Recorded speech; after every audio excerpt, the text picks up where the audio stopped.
En esta cápsula vamos a revisar 9 puntos que yo creo que son importantes tener presentes al momento de enfrentarnos a pacientes con reacciones adversas a fármacos con compromiso cutáneo. El primer punto que quería revisar es la clasificación respecto a la fisiopatología subyacente.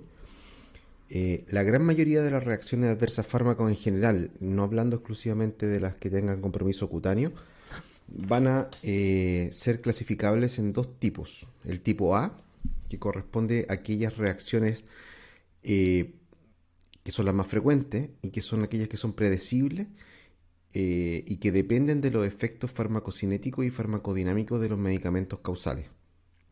Estas son las que menos frecuentemente, si bien son las más frecuentes a modo general, son las menos frecuentes en dermatología y las que más nos van a tocar enfrentarnos nosotros como dermatólogos van a ser las reacciones de tipo B, que son aquellas reacciones impredecibles o idiosincráticas que pueden o no tener un componente inmunológico en su fisiopatología. Dentro de las reacciones tipo B, es decir, estas reacciones que son impredecibles, tenemos las que tienen un componente inmunológico claro en alguno de los 4 tipos de reacciones de hipersensibilidad que según la clasificación de Yale. De esta forma tenemos las tipo 1, cuyo ejemplo puede ser una urticaria aguda, una anafilaxia, en la cual la fisiopatología implica el reconocimiento de un antígeno por una molécula de IgE con secreción de la célula cebada o mastocito. Las tipo 2 son aquellas en las cuales existe citotoxicidad. Las tipo 3 son en las que hay inmunocomplejos, como ocurre en la enfermedad del suero y la vasculitis. Y las tipo 4, que son las que más frecuentemente vemos nosotros, son las reacciones en las cuales hay un fenómeno de hipersensibilidad en la que están involucrados los linfocitos T. Y los cuadros no inmunológicos son aquellos en los que se conocen también como pseudoalergia, que son aquellos cuadros en los cuales el fenómeno clínico o la manifestación clínica es muy similar a lo que ocurre con los cuadros que sí pueden ser clasificables dentro de la clasificación de Yale, pero que su fisiopatología no involucra un reconocimiento antigénico específico, como por ejemplo puede ser los cuadros de reacciones urticariales secundarias a los antiinflamatorios no esteroidales o al medio de contraste, en los cuales el fenotipo o la morfología de las lesiones cutáneas van a recordar a lo que se ve en una urticaria. Sin embargo, el fenómeno fisiopatológico que subyace no implica el reconocimiento antigénico específico, sino que es la degranulación de los gránulos de los mastocitos, producto de una serie de factores, pero que es una degranulación directa que no involucra un reconocimiento antigénico. Las reacciones cutáneas a fármacos tipo B, que son por lejos las más frecuentes que vemos, tienen una mezcla de factores. No hay, salvo la urticaria y quizás la vasculitis, no son no son específicamente clasificables en alguno de estos 4 tipos, pero sí se acercan a ello. Me explico de otra forma. Las reacciones adversas a fármacos, por ejemplo, las reacciones de hipersensibilidad, las que están clasificadas como las tipo 4, tienen una serie de procesos que se ven en las reacciones de tipo 4 estándar, como es la dermatitis de contacto. Sin embargo, la causa última y la fisiopatología subyacente completa no se conocen. Entonces, por esto se dice que finalmente todas estas reacciones idiosincráticas cutáneas tienen una mezcla, tanto de fenómenos inmunológicos como de fenómenos no inmunológicos. Entonces, tenemos reacciones adversas a fármacos que tienen este componente inmunológico claro, con una fisiopatología conocida y muy específica, como son las reacciones tipo 1, o sea, una urticaria, como puede ser una reacción urticaria a penicilina, por ejemplo. Sin embargo, existen otras condiciones que, si bien comparten muchos de los fenómenos fisiopatológicos de estas reacciones, no son puras, digamos. El ejemplo que nosotros conocemos de la reacción tipo 4 es la dermatitis de contacto alérgica, Y lo que más se asemeja dentro del espectro de las reacciones medicamentosas son las reacciones de hipersensibilidad, como puede ser la erupción morbiliforme, el estrife, el síndrome de hipersensibilidad, el síndrome de Steven-Johnson, que comparten muchos de los fenómenos fisiopatológicos de las reacciones de tipo 4. Y de hecho se estudian como reacciones de tipo 4 y se pueden estudiar mediante, por ejemplo, test de parche. Sin embargo, no todos sus componentes fisiopatológicos se pueden encasillar en esta reacción. Entonces, por eso se dice que son mezclas. En estos fenómenos, en estas reacciones farmacológicas tipo B, en los que existe este componente inmunológico que finalmente, en base a lo que dije anteriormente, podríamos decir que todas las reacciones de tipo B de alguna forma tienen algún componente inmunológico asociado, y por eso son tan frecuentes en la piel. Recordemos que la piel está llena de linfocitos y células de Langerhans. Entonces las respuestas cutáneas, las respuestas medicamentosas que tienen un componente inmunológico importante, suelen tener una gran manifestación en la piel. En este fenómeno inmunológico tenemos tres formas en las cuales los fármacos pueden interactuar con el sistema inmune, generando una respuesta antígeno específica. Una de esas formas es el medicamento actuando como antígeno.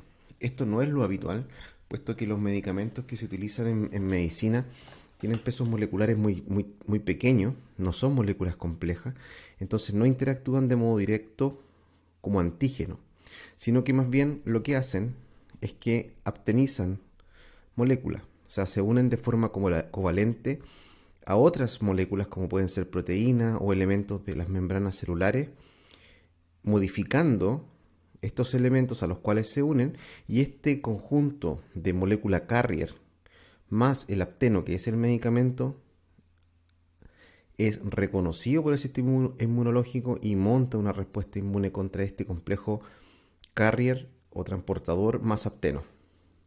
Y el otro fenómeno que ocurre en las respuestas medicamentosas tipo B, que tienen algún componente inmunológico, es que el fármaco es capaz de interactuar directamente con las moléculas de reconocimiento de antígeno, que son las moléculas HLA, tanto de tipo 1 como de tipo 2, y con los receptores de células T. Interactúan de modo directo con estos proteínas de reconocimiento, modificando y haciendo que reconozcan sustancias distintas a las que están en el repertorio habitual, y de esta forma se desencadena una respuesta inmunológica. Estas son las tres hipótesis o los tres mecanismos por los cuales un fármaco puede desencadenar una respuesta inmunológica. Ese sería el primer punto que quería revisar. El segundo es que las respuestas farmacológicas adversas con compromiso cutáneo tienen factores de riesgo que son conocidos y que debemos manejar. Primero, son mucho más frecuentes en mujeres, o sea, en personas de sexo femenino. Es más frecuente tener este tipo de reacciones adversas a fármacos. También en pacientes que están tratados con múltiples medicamentos, pacientes que tengan condiciones de inmunosupresión, como puede ser, o especialmente en pacientes VIH, pacientes con enfermedades autoinmunes. Sabemos que tienen una mayor tendencia a tener estas reacciones adversas, lo conocemos en pacientes con lupus, por ejemplo, las reacciones en pacientes con dermatomiositis, en particular a los antimaláricos. Y por esta misma razón de la participación de esta capacidad que tienen ciertos fármacos de interactuar con moléculas HLA, existe, especialmente con moléculas de HLA tipo 1, existe esta asociación entre familias portadoras de ciertos HLA y la presencia de ciertas reacciones medicamentosas. De hecho, existe, como por ejemplo cuando se utilizan ciertos medicamentos antirretrovirales, algunos screening que se usan para predecir o de alguna forma evitar que pacientes que tengan algunos HLA se expongan a ciertos medicamentos y puedan desencadenar respuestas de hipersensibilidad. El tercer punto que quería revisar era que las reacciones medicamentosas son cuadros clínicos que siempre deben ser sospechados por un dermatólogo. Las reacciones medicamentosas pueden imitar prácticamente todo el espectro de condiciones dermatológicas que nosotros vemos diariamente. Si bien existen algunos cuadros clínicos que están más definidos y que los vamos a revisar más adelante, básicamente una reacción medicamentosa se puede presentar de cualquiera de las formas o como casi cualquiera de las patologías que nosotros conocemos y que vemos diariamente. Existen cuadros más específicos, ¿cierto? Como las reacciones morbiliformes, urticariales, vesículo-bulosas, etc. Pero también no olvidarnos que las reacciones farmacológicas pueden gatillar cuadros liquenoides, cuadros eczematosos, cuadros pigmentarios, enfermedades granulomatosas, entre otras muchas. Entonces, siempre es importante poner dentro de los diagnósticos diferenciales, cuando lo veíamos en nuestra clasificación de etiología, ¿cierto? Considerar siempre en el grupo 4 de enfermedades las reacciones medicamentosas dentro de los posibles diagnósticos diferenciales prácticamente de todas las enfermedades que nosotros veamos en forma diaria en nuestra práctica clínica. El cuarto punto que quería que revisáramos y quería en esta cápsula es cómo clasificamos estos cuadros. Esta es una clasificación que uso yo para poder entender un poco y poder tener un esquema mental de cómo abordar estos pacientes. No necesariamente la van a encontrar en los textos, pero es lo que uso yo y lo quiero compartir con ustedes. Entonces nosotros clasificamos las reacciones medicamentosas en 5 tipos importantes de patrones morfológicos, por decirlo de esta forma. Entonces nosotros valoramos al paciente y establecemos si el paciente tiene un cuadro morbiliforme, es decir, su cuadro cutáneo está compuesto por máculas y pápulas simétricas, generalizadas, confluentes, que tienden a iniciarse en la región central del cuerpo y se extienden de forma centrífuga. La segunda patrón morfológico de reacción medicamentosa es el urticarial, en el cual los pacientes se presentan con lesiones abonosas o con ronchas o con abones que son autolimitados, autorresolutivos y que al resolverse no dejan secuela pigmentaria y que son pruriginosos como síntoma no doloroso. Está el patrón morfológico vesículo-buloso, donde el paciente lo que presenta en la piel son vesículas y bulas, lesiones de contenido líquido. El cuarto patrón morfológico es el patrón pustular, donde el paciente consulta por lesiones pustulosas, habitualmente no foliculares. Y el patrón clínico morfológico que vamos a nombrar como vasculítico o vasculopático, ¿ya? Un patrón vasculítico o vasculopático en la medida que el paciente lo que tenga es una inflamación de los vasos sanguíneos o bien lo que tenga es un fenómeno de hemorragia o oclusión vascular sin inflamación. Entonces vamos a tener estos 5 patrones morfológicos: el patrón morbiliforme, el patrón urticarial, el patrón vesículo-buloso, el patrón pustular y el patrón vasculítico vasculopático. Y en estos 5 patrones morfológicos tenemos 2 posibilidades: o el paciente tiene un cuadro simple o el paciente tiene un cuadro complejo. ¿Y de qué va a depender? La categoría que le vamos a asignar a este cuadro morfológico va a depender del compromiso sistémico que el paciente tenga. Entonces nosotros vamos a ver más frecuentemente en la práctica diaria, sabemos que los cuadros morfológicos más frecuentes que nos toca atender son los cuadros morbiliformes, es el más frecuente de todos, seguido del urticarial y probablemente del patrón vasculítico vasculopático en la categoría vasculitis leucocitoclástica. Los pacientes entonces pueden tener un patrón morbiliforme, urticarial, vesículo-buloso, pustular o vasculítico vasculopático en categoría simple o compleja dependiendo de si tienen o no compromiso sistémico. Y el compromiso sistémico lo vamos a valorar de modo clínico a través de la historia clínica, a través del examen físico dirigido y a través de ciertos parámetros de laboratorio que debemos solicitar dependiendo del patrón morfológico que estamos viendo.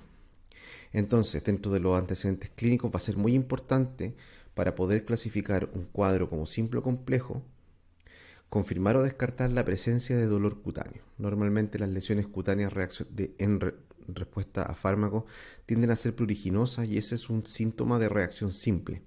cuando las lesiones determinan dolor de la piel, uno debe encender la alarma y asignarle un puntaje o una mayor probabilidad de que estemos frente a un cuadro complejo. Lo mismo pasa con el desprendimiento de la piel, es decir, cuando uno hace un desplazamiento lateral por sobre la superficie cutánea y la piel se desprende, eso es un signo clínico que apunta hacia un compromiso complejo. Lo mismo pasa con la presencia de edema, especialmente cuando este edema es de la región facial de los párpados, donde su presencia también marca ciertas condiciones que nos van a permitir clasificar, por ejemplo, un cuadro morbiliforme no como un rash morbiliforme simple ni un estrife, sino que como un DRESS, que tiene una mortalidad asociada entre un 5 y un 10%. Lo mismo pasa con las adenopatías, la presencia de adenopatías, la presencia de fiebre al examen físico, la presencia de vesículas y ampollas son también signos clínicos que nos hacen o nos deben hacer sospechar la presencia de un cuadro complejo. Y al laboratorio, la presencia de eosinofilia, la presencia de linfocitos atípicos, la presencia de neutrofilia, alteración de las pruebas hepáticas, tanto a nivel o en un patrón hepatítico o colestásico, la presencia de proteinuria o presencia de eosinófilo en orina, la presencia de insuficiencia renal, la presencia de arritmia, infiltrados pulmonares o tiroiditis. Cualquiera de estos fenómenos, ya sea clínico o de laboratorio, la presencia de ello apunta hacia un fenotipo, a un cuadro de reacción farmacológica compleja.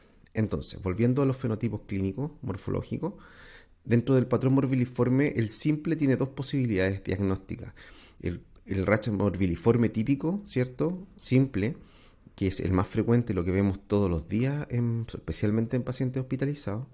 Y tenemos el esdrife, ¿cierto? Que es esta reacción con lesiones de tipo maculopapular, pero que se concentran en los pliegues, especialmente en la región perianal.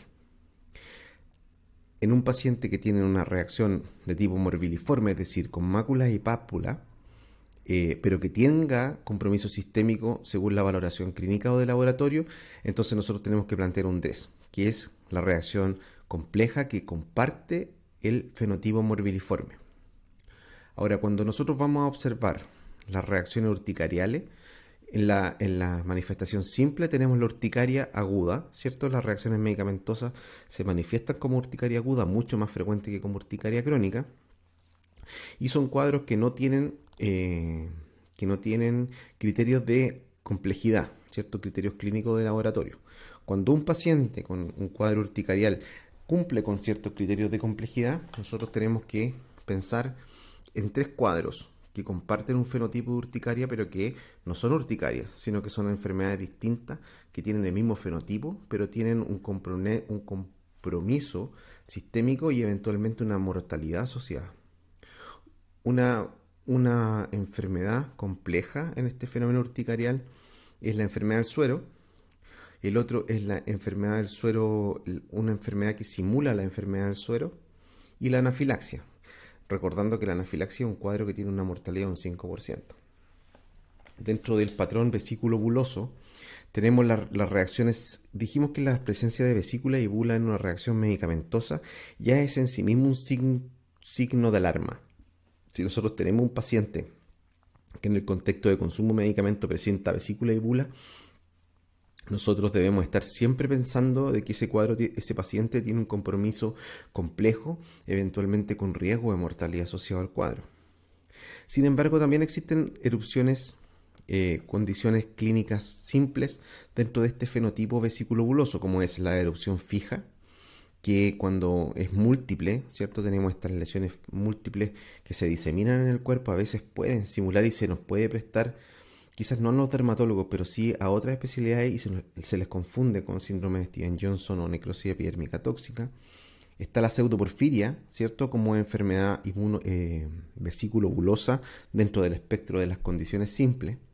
Y dentro del espectro de las condiciones complejas tenemos los pénfigos inducidos por droga, los pemfigoides inducidos por droga, el síndrome de la dermatosis hialineal inducida por medicamentos, y el más temido de todos, el Stevens-Johnson-NET, que dependiendo del grado de desprendimiento cutáneo puede tener una mortalidad asociada que está entre el 5 y un 30%. Dentro del fenotipo pustular, el cuadro simple son las reacciones acneiformes, ¿cierto? Reacciones acneiformes que pueden ser por una infinidad de fármacos. Nos toca ver cada vez con mayor frecuencia las reacciones acneiformes en las moléculas, en los tratamientos con terapia molecular para el cáncer, con los antagonistas del factor de crecimiento epidérmico, por ejemplo, pero mucho más frecuente vemos reacciones acneiformes en pacientes hospitalizados con el uso de corticoides y algunos otros fármacos. Habitualmente estas reacciones acneiformes son foliculares, ¿cierto? Eh, pero también tenemos las reacciones en que el paciente lo que tiene son pústulas, pero estas pústulas están en el contexto de signos, síntomas o alteraciones de laboratorio de severidad. Y acá debemos contemplar la pustulosis exantemática generalizada aguda, que tiene una mortalidad asociada de entre el 1 y el 2%, la hidradenitis, que fenotípicamente la clasifico como pustular, sin embargo, clínicamente no siempre tiene, de hecho, la mayoría de las veces tiene pústula clínicamente, pero sí los infiltrados son de polimorfos nucleares. Las halogenodermas y el síndrome de Sweet, que habitualmente no es primariamente pustular, sino que son más bien placas, ¿cierto? Placa con una superficie que puede estar un poco con, con papilada, una superficie papilada. No frecuentemente tiene pústulas, pero son infiltrados neutrofílicos y lo dejo en la categoría pustular para recordarnos en el fondo que tiene es más por las características del infiltrado, que está compuesto por polimorfos nucleares. Entonces, en esta categoría pustular agrupamos en las formas simples todas las reacciones acneiformes, y dentro de las formas complejas la pustulosis exantemática aguda generalizada, la hidradenitis, las halogenodermas y el síndrome de Sweet. Y dentro del patrón vasculítico vasculopático, las formas simples de estos patrones, recordemos, vasculitis es inflamación del vaso sanguíneo, vasculopatía es un cuadro que está en relación al vaso sanguíneo pero que no inflama la pared del vaso y que se puede manifestar ya sea por hemorragia, es decir, extravasación de glóbulos rojos perivasculares, nuevamente sin inflamación, sin necrosis fibrinoide del vaso sanguíneo, o por fenómenos oclusivos intravasculares. Vasculitis, entonces vamos a tener en su forma simple la vasculitis leucocitoclástica, vasculitis de vaso pequeño, que son relativamente frecuentes de observar en pacientes hospitalizados inducidos por fármaco. Y dentro de las formas vasculopáticas simples está la dermatosis purpúrica pigmentaria en todas las formas que podamos llegar a conocer. Son cuadros, el primero un vasculítico, puesto que tiene necrosis fibrinoide de la pared del vaso, y una dermatosis purpúrica pigmentaria que lo que va a tener va a ser hemorragia sin inflamación de la pared del vaso. Por otro lado, tenemos los cuadros complejos en este fenotipo vasculítico vasculopático, como la vasculitis ANCA, por medicamentos como puede ser hidralazina, como puede ser el levamisol, ¿cierto? En estos casos de cocaína contaminada con levamisol, que producen compromisos más severos, complejos, digamos, en este fenotipo de vasculitis, vasculopatía. Las poliarteritis nodosas inducidas por fármaco, en particular las poliarteritis nodosas inducidas post vacunación contra virus hepatitis B. En estos dos casos, el compromiso vasculítico vasculopático corresponde a una vasculitis, puesto que lo que existe en estas dos condiciones, la vasculitis ANCA y la poliarteritis nodosa, es una necrosis fibrinoide de la pared del vaso. Y dentro del compromiso vasculopático, pero complejo, tenemos las necrosis cutáneas, que son acá, bueno, puede ser considerado de las dos formas el levamisol como causante de necrosis cutánea o también como causante de vasculitis ANCA. En este caso está puesto acá como necrosis cutánea, clasificado dentro de las necrosis cutáneas. Lo relevante es el fenotipo, que en este caso es complejo, vasculitis vasculopático, en este caso es vasculopático, puesto que no existen fenómenos de hemorragia extravascular y fenómenos de oclusión intravascular, pero sin inflamación de la pared del vaso. Y eso es característico y debemos recordarlo en los pacientes que consumen warfarina y la necrosis cutánea inducida por heparina. Existen casos también de oclusión intravascular por levamisol sin mediar ANCAs positivos, por eso está puesto también aquí como ejemplo. Entonces, estos son los 5 patrones fenotípicos, repito, el patrón morbiliforme en sus categorías simple y compleja, el patrón fenotípico urticarial en sus categorías simple y compleja, el patrón vesículo-buloso, el patrón pustular y el patrón vasculopático, y en estos 5 casos podemos reconocer cuadros simples y cuadros complejos que eventualmente tienen una mortalidad asociada. Y existe un cajón desastre donde están todas las otras manifestaciones cutáneas que no son clasificables en estos 5 fenotipos que describí anteriormente. Y acá tenemos, por ejemplo, la erupción medicamentosa fija, fenómenos de fotosensibilidad, tanto fototoxicidad como fotoalergia, reacciones liquenoides, alopecia, hirsutismo, reacciones psoriasiformes, cambios pigmentarios tanto de la uña, del pelo como de la piel, cuadros de paniculitis como el eritema nodoso, enfermedades granulomatosa que entre sí no son posibles de ser agrupadas en fenotipos, como sí pasaba con estos cuadros de acá, pero que también tienen una manifestación simple y una manifestación compleja. Entonces, acá es volver un poco al tema de la sospecha. Debemos siempre sospechar en cualquier cuadro cutáneo el tema del consumo de medicamentos como causa del cuadro. Existen esta serie de cuadros que no son clasificables en estos 5 fenotipos que les expliqué anteriormente. Quizás lo más importante de esta lámina es recordar de que existen cuadros que no están dentro de estos 5 fenotipos, pero que sí pueden haber cuadros complejos, como puede ser el lupus inducido por medicamentos, la dermatomiositis inducida por medicamentos, clásicamente por los inhibidores de hidroximetilglutaryl-CoA reductasa, y los fenómenos de linfoma inducido por medicamentos. Entonces, es importante tener presente que en los 5 fenotipos existen cuadros complejos, pero también dentro de las otras manifestaciones de cuadros causados por medicamentos existen cuadros que también son potencialmente graves y eventualmente con mortalidad asociadas, como el lupus, la dermatomiositis y el linfoma. El quinto punto que quería revisar es que debemos contemplar en un paciente con alguno de estos 5 fenotipos clínicos o alguno de estos otros que existen ciertos medicamentos que son de mayor riesgo estadístico o que tienen mayor asociación estadística con los patrones clínicos o con los cuadros específicos. Por ejemplo, no es lo mismo un rash morbiliforme en un paciente que está tomando tetraciclina, no es lo mismo el riesgo que tiene un medicamento o la relación que existe entre cierto patrón fenotípico inducido por fármaco y el medicamento que se usa. Existen medicamentos que están mucho más asociados a ciertos cuadros específicos, ya sea a nivel de patrón o a nivel de cuadro específico. Entonces, las reacciones médicas, por ejemplo, las reacciones medicamentosas morbiliformes simples están estadísticamente mucho más relacionadas con el consumo de betalactámicos, sulfonamidas, anticonvulsivantes, especialmente los anticonvulsivantes aromáticos y alopurinol. Las urticarias son mucho más frecuentes de observar en consumo de antiinflamatorios no esteroidales, los betalactámicos, ciertos anticuerpos monoclonales y los medios de contraste, tanto en los antiinflamatorios no esteroidales y los medios de contraste con un alto componente de reacción pseudoalérgica, es decir, de granulación de mastocitos de un modo no antígeno específico. Las erupciones medicamentosas fijas son mucho más características en pacientes usuarios de antiinflamatorios no esteroidales, sulfonamidas, tetraciclinas y la pseudoefedrina.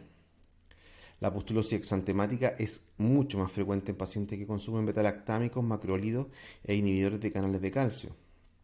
El síndrome de hipersensibilidad o DRESS, clásicamente por dapsona, por sulfonamidas, anticonvulsivantes aromáticos y alopurinol. Y el síndrome de Stevens-Johnson-Net es mucho más frecuente o más característico de ser causado por antiinflamatorios, sulfonamidas, anticonvulsivantes y alopurinol. No voy al punto de aprenderse estos de memoria. Finalmente en la práctica no los terminamos aprendiendo de memoria igual porque es frecuente enfrentarnos a este tipo de pacientes. El punto es que cuando uno se enfrenta a una erupción cutánea y uno es capaz de identificar algunos de los fenotipos o algunos de estos otros cuadros que no son clasificables en estos fenotipos, uno debe acudir al conocimiento propio, a los libros de texto y a búsquedas a través de ciertas bases de datos de internet, PubMed, UpToDate, VisualDX, lo que tengamos a mano, para poder revisar la asociación que puedan tener los fármacos particulares que el paciente que estamos atendiendo está tomando y si es que están estadísticamente asociados con el cuadro clínico fenotípico que estamos observando. No es lo mismo tener un paciente en que tenemos un DRES y que si el paciente consume, que es lo habitual, ¿cierto? Pacientes que vemos son pacientes habitualmente en polifarmacia y muchos de los fármacos también están dentro de los plazos que uno espera para que causen una reacción cutánea. Nosotros tenemos que filtrar el fármaco probablemente causal según la asociación que tenga con el fenotipo clínico que estamos observando. Si tenemos un paciente que inició un tratamiento, por ejemplo, un medicamento hace un mes atrás y partió una serie de medicamentos, dentro de eso partió con algún anticonvulsivante, vitamina, no sé, colchicina, por ejemplo, y el cuadro fenotípico sugiere un síndrome de hipersensibilidad, uno debe ir inmediatamente al anticonvulsivante porque sabemos que estadísticamente es el que está más asociado. Entonces, una cosa importante a tener presente cuando valoramos pacientes con reacciones medicamentosas es establecer el tipo de medicamento y dentro del listado de medicamentos que el paciente consuma, poder establecer una clasificación de aquellos que son de alto riesgo de generar el cuadro clínico fenotípico que estamos observando, tanto a nivel de fenotipo como ya a nivel de cuadro específico. Y según el cuadro que estamos observando, poder establecer de los medicamentos que el paciente tiene, cuáles son aquellos que son de alto riesgo y cuáles son de bajo riesgo. El sexto punto que queríamos revisar tiene un poco relación también con el tema de los medicamentos. Los medicamentos son importantes al poder establecer la causalidad en un cuadro inducido por medicamento, tanto por el tipo de medicamento y el otro contexto importante es la latencia. Los medicamentos que causan reacciones adversas a fármacos no lo causan en cualquier momento, lo causan como, vamos a volver un poco atrás, como habíamos visto en la parte de la fisiopatología, dijimos que todas estas reacciones de tipo B tienen un componente inmunológico asociado, que puede ser mucho más específico las reacciones que llamamos inmunológicas, pero que las reacciones inmunológicas igual tienen cierto componente, las reacciones inmunológicas igual tienen cierto componente inmunológico. Normalmente todas estas reacciones tienen los tiempos los tiempos de latencia compartidos con su equivalente al fenómeno de hipersensibilidad de Gillies-Coombs. Entonces, hay cuadros cutáneos como la urticaria que clásicamente se presentan en minutos a horas. Y existen cuadros cutáneos que son la otra mayoría, como decíamos, que son las que están en relación o que se asocian o que tienen muchas características de las reacciones de hipersensibilidad, en la cual es su periodo de latencia, es decir, el momento en que el paciente inicia el consumo del fármaco hasta la primera manifestación clínica, habitualmente es más o menos entre 1 a 3 semanas, siendo más cortos en casos de reexposición. Entonces, habitualmente en los cuadros, por ejemplo, un cuadro morbiliforme, el periodo de latencia es entre 1 a 3 semanas, o sea, para poder asignarle responsabilidad a un fármaco, uno esperaría que el paciente esté consumiendo ese fármaco en las últimas 3 semanas. Es decir, que haya iniciado el medicamento 1 a 3 semanas antes de las manifestaciones clínicas que estamos analizando. Salvo que el paciente haya usado el medicamento anteriormente y que el cuadro actual sea una reexposición. En ese caso los cuadros son más rápidos, puede durar 1 o 3 días. Por eso es que se dice de que todas estas reacciones tienen un componente inmunológico y casi todas las reacciones que vemos, no casi todas, una gran parte de las reacciones que vemos en la piel comparten mucho de la fisiopatología de las reacciones de hipersensibilidad. Una de las razones para establecer o decir eso es que los tiempos de latencia son muy similares a lo que se ve, por ejemplo, en las reacciones de tipo 4 con las dermatitis de contacto. 1 a 3 semanas y con latencias mucho más cortas en caso de reexposición. Entonces, cuando hablamos anteriormente de los medicamentos de alto riesgo y bajo riesgo, dijimos que existen ciertos medicamentos que son mucho más probables de producir ciertos cuadros. Pasa lo mismo con las latencias. Existen ciertas latencias que están mucho más asociadas a ciertos cuadros que a otros. Entonces, en pacientes en los que estemos sospechando una reacción morbiliforme simple, un síndrome de Stevens-Johnson-Net o una reacción medicamentosa fija, como dijimos previamente, uno esperaría entre 1 a 3 semanas de latencia desde el consumo del fármaco y evidentemente mucho menos en caso de reexposición. Y aquí tenemos el por qué entonces estos tres cuadros, el morbilliforme, el Stevens-Johnson-Net y la fija, comparten estas características con las reacciones de hipersensibilidad. Las reacciones urticariales, como suelen ser reacciones tipo 1 puras, comparten la latencia de las reacciones urticariales, de las reacciones de tipo 1 de Jellicums. Entonces las latencias son cortas, menos de 1 hora, habitualmente minutos después del consumo del medicamento. Un punto distinto dentro del fenotipo maculopopular o morbilliforme, pero en su variante compleja, es el síndrome de hipersensibilidad o DRESS, donde las latencias son más prolongadas, son entre 2 a 8 semanas. Esto lo vemos muchas veces en los pacientes que nos toca atender con estos cuadros. Entonces, por ejemplo, cuando uno sospecha un DRESS, nos pasa mucho en los hospitales que los especialistas no dermatólogos ingresan a un paciente y le asignan la categoría DRESS a cualquier reacción cutánea morbilliforme que tiene eosinófilo alto. Y debemos recordar de que el diagnóstico del DRESS se basa tanto en el cuadro fenotípico, en la presencia de manifestaciones clínicas o de laboratorio de severidad, pero que también debe compartir el fármaco, debe estar dentro de los fármacos de alto riesgo, y también la latencia tiene que estar dentro de las latencias esperables para este cuadro. Y muchas veces estas cosas no se comparten y nosotros muchas veces tampoco estamos muy de acuerdo con todos los diagnósticos de DRESS que se hacen en un hospital. Y la razón es esa, tenemos que tener no solamente manifestación fenotípica, ciertas manifestaciones de severidad, tenemos que tener también el fármaco que sea un fármaco de alto riesgo estadístico y lo segundo que comparta la latencia del cuadro que estamos sospechando. La pustulosis exantemática, el fenómeno de el periodo de latencia son más cortos, son menos de 1 semana y más corto también en caso de reexposiciones y el resto es variable. Cuando digo el resto, son el resto de las otras condiciones, las reacciones psoriasiformes, reacciones granulomatosas, liquenoides, pénfigos, penfigoides, etc.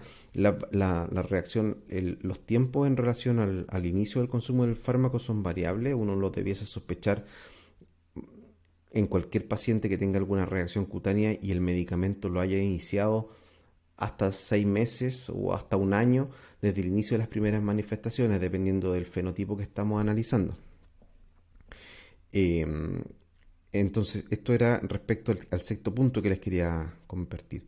El séptimo punto es respecto a los diagnósticos diferenciales.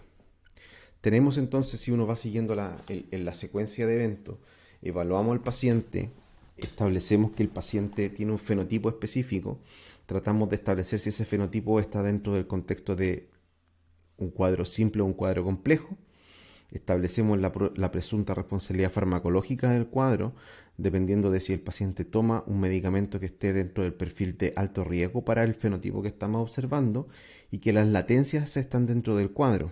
Si esto no calza, tenemos que dudar del diagnóstico de reacción medicamentosa.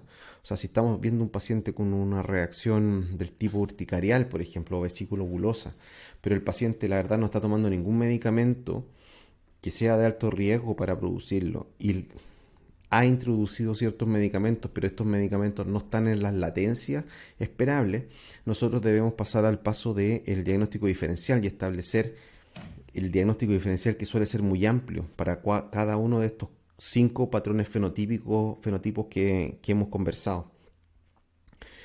Siempre yo les recuerdo, les trato de inculcar esto de pensar en cuatro grupos de enfermedades para los diagnósticos etiológicos. La categoría infecciosa, la categoría inflamatoria, y dentro de la categoría inflamatoria, de la infecciosa es más fácil, acuérdense siempre que existen las bacterias, los virus, los hongos, los protozoos y las infestaciones parasitarias.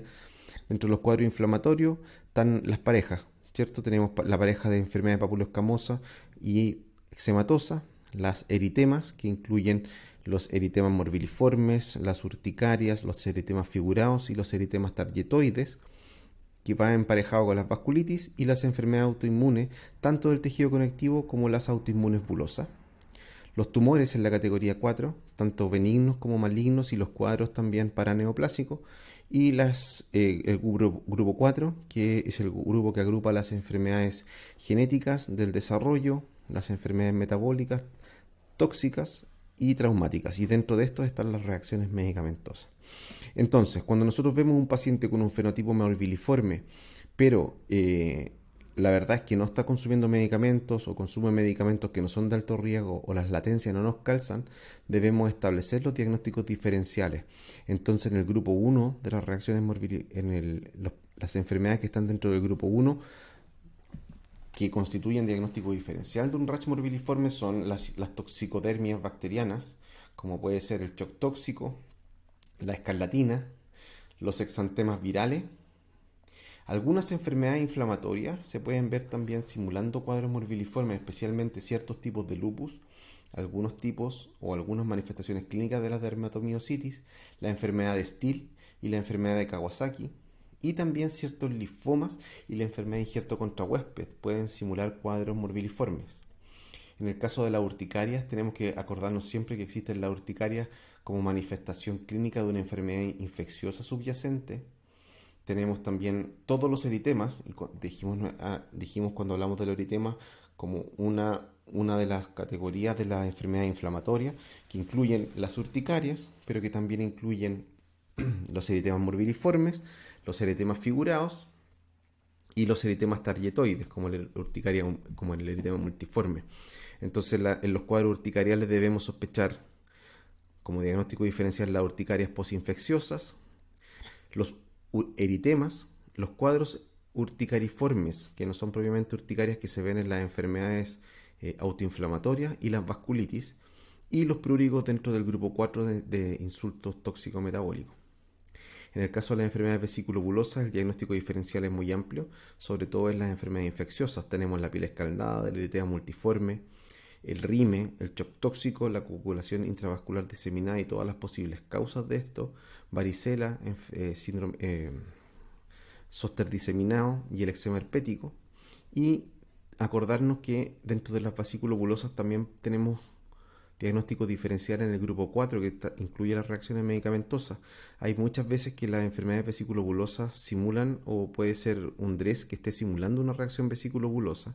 Pasa lo mismo con las pustulosis exantemáticas, la enfermedad de injerto contra huésped, el pénfico paraneoplásico y las enfermedades inmunobulosas en general. Dentro de los cuadros foliculares, los diagnósticos diferenciales infecciosos más importantes son todas las foliculitis, tanto virales como bacterianas. Y dentro de los cuadros inflamatorios, la psoriasis pustular. Este es el gran diagnóstico diferencial de la pustulosis exantemática o de los cuadros pustulares inducidos por medicamentos. También incluir en esto las enfermedades inflamatorias como la dermatosis pustular subcórnea, el pénfico IgA y también el DRES. Recordemos que el DRES puede tener pústulas, si bien las pústulas suelen ser más bien perifoliculares que no foliculares. Pero un DRES puede tener pústulas perfectamente y puede estar dentro del diagnóstico diferencial de una pustulosis exantemática o de un cuadro medicamentoso del fenotipo pustular. Dentro de las vasculopatías el diagnóstico también es muy amplio. Tenemos todas las causas de sepsis, vasculitis séptica, etcétera, calcifilaxis y las embolías de distintas etiologías. Entonces, debemos identificar el fenotipo, identificar el riesgo que tenga el fármaco, identificar la latencia y si eso no calza pasar al diagnóstico diferencial. Dentro de los diagnósticos diferenciales, recordar siempre que tenemos 4 categorías etiológicas y tratar de agrupar los diagnósticos diferenciales en esas 4 categorías etiológicas de modo de desarrollar un proceso diagnóstico ordenado. Una vez que ya configuramos el diagnóstico de una reacción medicamentosa, el tratamiento más importante es suspender el fármaco. Es lo más importante, el tratamiento es suspender el fármaco y el resto de las intervenciones que nosotros hacemos van más en la línea de reducir los tiempos de duración de las manifestaciones cutáneas más que ir a la etiología. Cuando nosotros tenemos el diagnóstico de un cuadro inducido por medicamento, el tratamiento es suspender el fármaco. Cuando uno suspende el fármaco, lo esperable es que el cuadro ceda y el cuadro va a ceder en cuanto a rapidez dependiendo mucho de la vida media del fármaco. Fármaco con vidas medias más cortas resuelven sus manifestaciones clínicas más temprano. Fármacos con vidas medias más amplias tardan mucho más tiempo en resolver las manifestaciones cutáneas.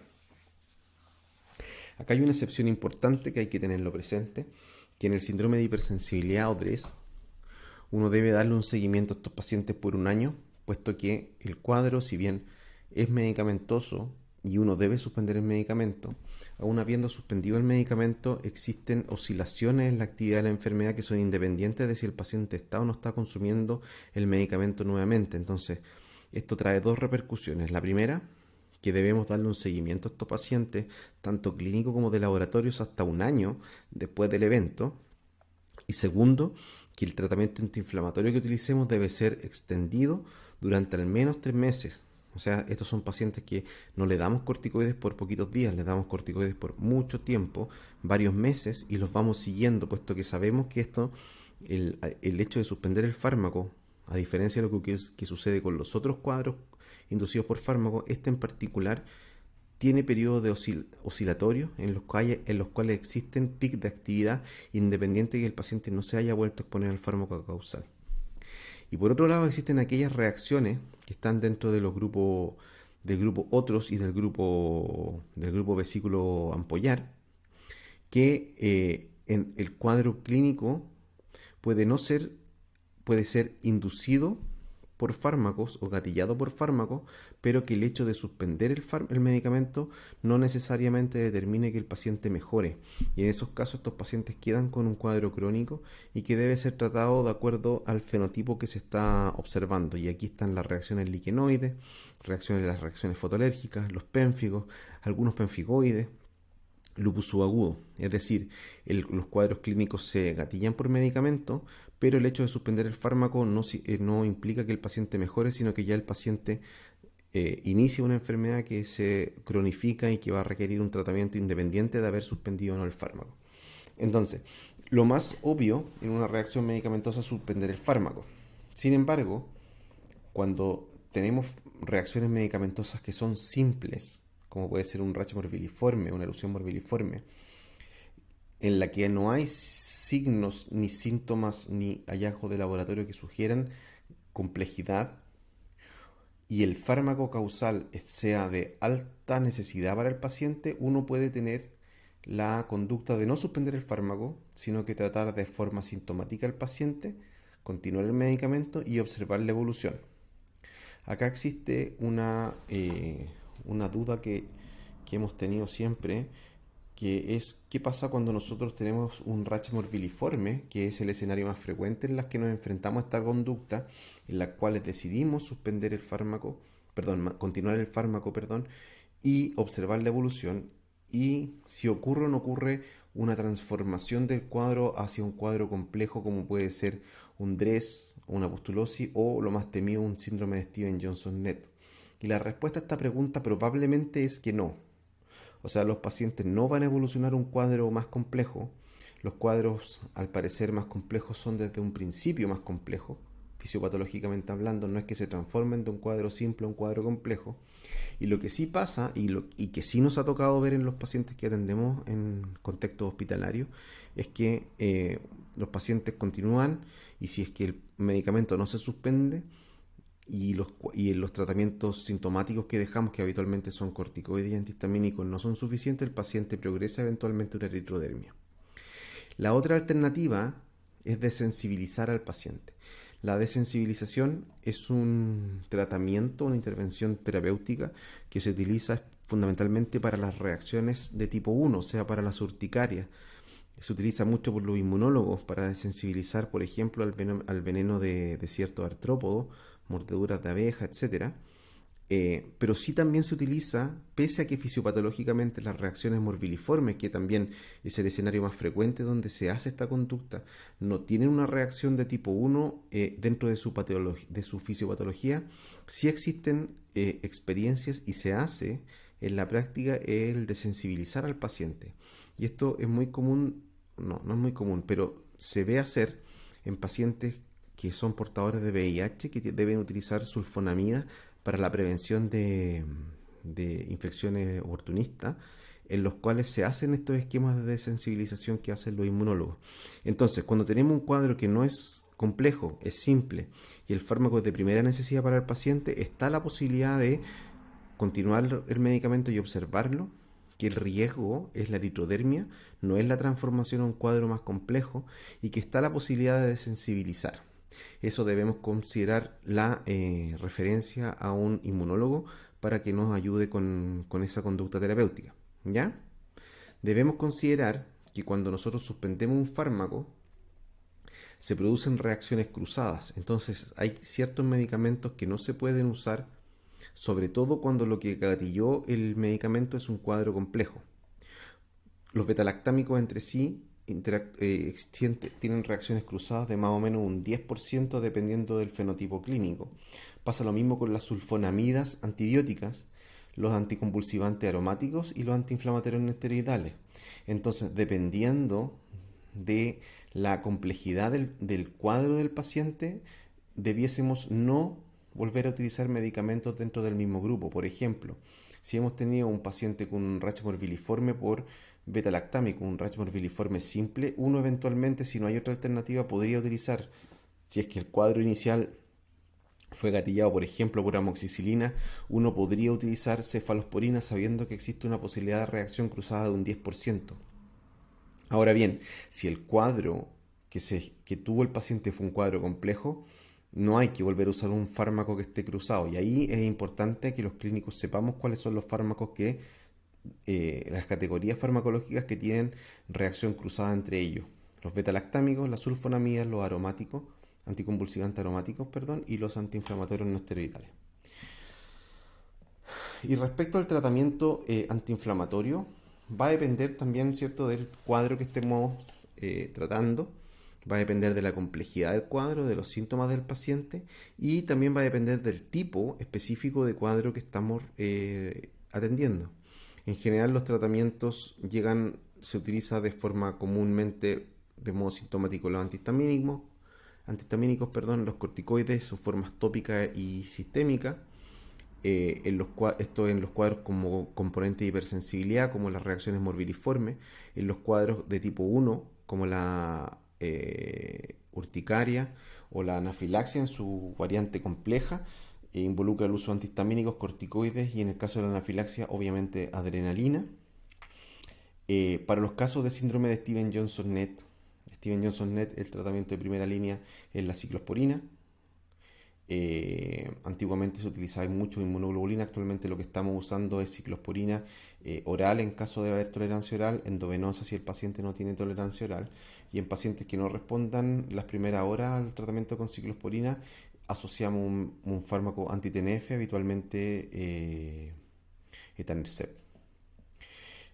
En los pacientes que tienen DRES usamos habitualmente corticoides en forma de bolos de metilprednisolona y en caso de no haber una respuesta apropiada dentro de los primeros 3-4 días de tratamiento o si existe un deterioro de la función clínica o de laboratorio, le asociamos ciclosporina también al tratamiento. Y los cuadros de pustulosis exantemática habitualmente los manejamos con antihistamínicos, dosis de corticoides baja o solamente corticoides tópicos porque habitualmente responden muy rápidamente a la suspensión del fármaco causal. Por último, ¿cómo estudiamos a estos pacientes? Acá no los estudiamos nosotros los dermatólogos, estos pacientes los vamos a derivar una vez que el cuadro agudo se haya resuelto, se haya estabilizado. Al paciente normalmente lo vamos a referir a un inmunólogo para que hagan un estudio. Pero sí es importante saber que los tests que se utilizan y para qué tipo de reacciones pueden ser eventualmente útiles. Entonces, tenemos test in vitro y en vivo y podemos con esto tratar acercarnos a la causalidad del medicamento en reacciones de tipo 1 y reacciones de tipo 4. Acordémonos, las reacciones de tipo 1 son aquellas que tienen IgE específica contra un medicamento o las reacciones de tipo 4 que son células T, que son específicas para un medicamento. Cuando valoramos las respuestas tipo 1 in vitro, lo que se utiliza son los niveles de inmunoglobulina E para el fármaco causal. Esto está disponible en los laboratorios, especialmente, pero no es para todos los fármacos. Tienen que ser pacientes primero que tengan una reacción de tipo 1, o sea, pacientes que reaccionen con una anafilaxia o una urticaria. Y está disponible los niveles de IgE específica para beta-lactámico y para insulina. Ese es el test in vitro, y el test in vivo para las reacciones tipo urticaria o anafilaxia es el test cutáneo, ¿cierto? Nuevamente, esto no lo hacemos nosotros, esto lo tiene que valorar el inmunólogo porque hay que respetar ciertas latencias después de que los síntomas desaparecen, puesto que se produce un cierto grado como de no reactividad después de cierto tiempo, después de las manifestaciones cutáneas. Habitualmente estos estudios se hacen más o menos después de 1 o 2 meses de que se acabó el cuadro cutáneo. Entonces, cuando lo que estamos valorando son respuestas de tipo 1, que son la urticaria o la anafilaxis, cuando lo hacemos en el laboratorio, solicitamos niveles de IgE. Si lo vamos a hacer de forma in vivo, se hace el test cutáneo o la intradermal reacción, que es lo que piden los inmunólogos. Cuando lo que estamos valorando son respuestas fenotípicamente de tipo 4, es decir, reacciones de hipersensibilidad, como pueden ser la erupción morbiliforme simple, el 3, el síndrome de Stevens-Johnson-Net, la reacción medicamentosa fija, la pustulosis exantemática, en las cuales tienen un subyacente fisiopatológico con alto componente de hipersensibilidad de tipo 4, cuando lo queremos estudiar in vitro, se puede hacer un test de transformación linfocitaria que hasta donde entiendo nosotros no lo tenemos disponible en el hospital, y in vivo se hace con test de parche. Los rendimientos de los test de parche para estas reacciones cutáneas que tienen un componente de hipersensibilidad es variable, va a depender del fenotipo clínico que se esté viendo, lo cual nuevamente va en línea con esto que les decía al principio de que no son reacciones de tipo 4 puras, sino que tienen componentes de la reacción de tipo 4, entonces no resulta siempre positivo el test de parche aunque el paciente esté realmente sensibilizado al cuadro.